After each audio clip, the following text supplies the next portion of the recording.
Hi, myself Dr. Kavitha Battula, Senior Obstetrician Gynecologist from Mybaby Hospital, Vijayawada.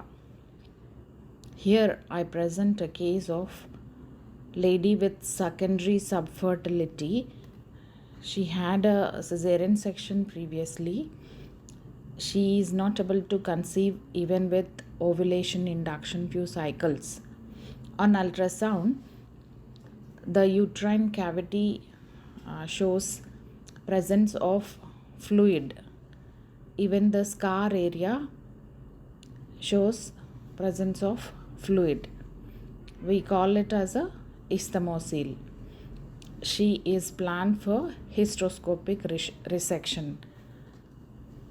Let's see the procedure.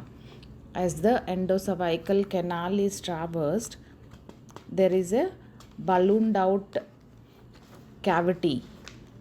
This is the region of previous scar area. We can see fibrotic areas of the scar.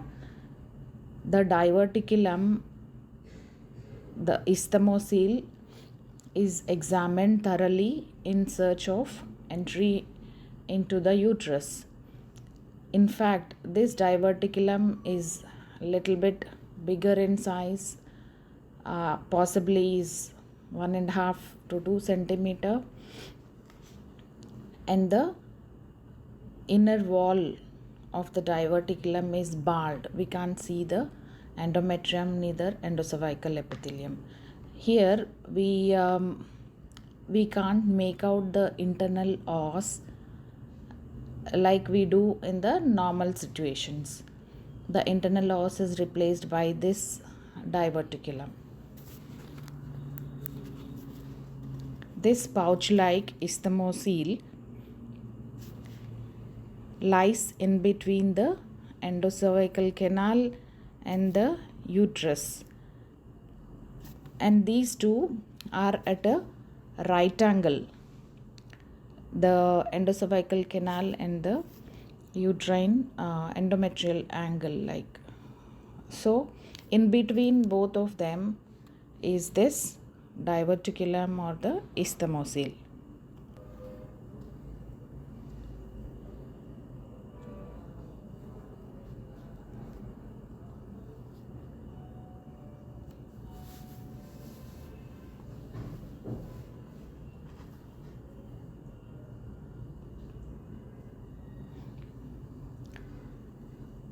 After a thorough search of the entry into the uterine cavity, the entry is made out at the 6 o'clock position, and it is very narrow. So we took the help of scissors and could dilate the entry by incising fibers, and we could enter the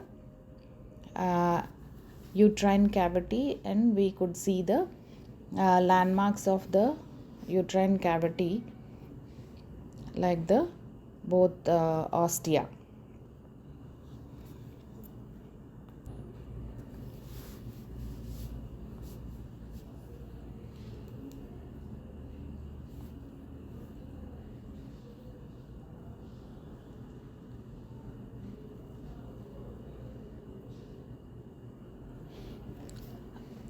Basically the aim of the procedure is that we should be able to align the cervical canal to the uterine endometrial canal, so that the fluid can drain easily.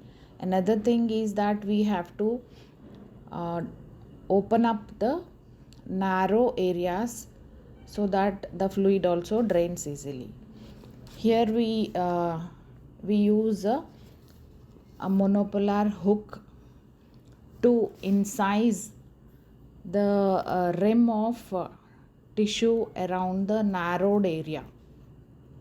We gave radial incisions from 9 o'clock position to 3 o'clock position. and in between tissues is coagulated. This helps in opening of the endometrial canal directly into the endocervical canal.